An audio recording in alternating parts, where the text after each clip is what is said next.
Hey guys, this is Raghuvanshi and welcome back to the channel.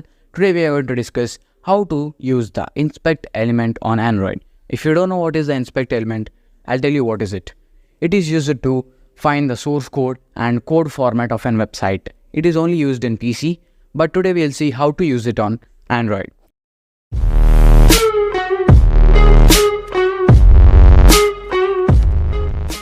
Firstly, open Chrome and search any website. Choose that website in which you want to see the source files and source code and the coding done in that website. And for example, I'm choosing youtube.com. After opening youtube.com, here you can see the home page. Click on the three dots in the top right corner, and here you can see the bookmark option, which is made in the star icon. Click on that and click edit. Here you can see in edit bookmarks, you can see name of the website and folder in which the bookmark is saved. And here you can see URL. Delete the URL and paste the JavaScript which is present in the description. Now you can also change the destination of the bookmark, like creating a new folder, and you can also rename the bookmark, like I'm renaming it as inspect.yt. After completing the renaming, just go back, click on the left arrow mark which is present in the left corner, and then go to the search bar and search your bookmark which you have just saved. Like I'm searching my bookmark inspect.yt.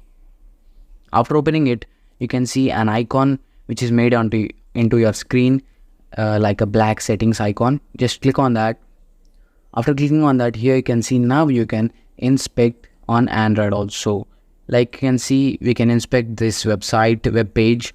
You can see the source codes and PHP files, info files, snippets, settings, everything. The code also present here which is done into this website, and the thumbnails, profiles, everything we can just inspect about this web page.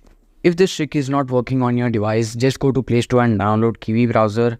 Our link is also provided in the description. Open the app and select the website in which you want to inspect, and click on the three dots, and you can see the developer tools option. Click on that. After that, you can see one tab is split into two tabs, and click on the tabs, and you can see the inspect developer tools is applied. Then you can see everything as same as the Google Chrome. Now something is missing, that is source file, source code, PHP and info is missing. After console, you can see two arrows. Click on that and everything is specified here. Thanks for watching this video. If you like this video, please like this video and subscribe to our channel. Thank you for watching. Baby, this is do or die. Feel it in my veins tonight. Emotional suicide. You know it's an eye for eye. I didn't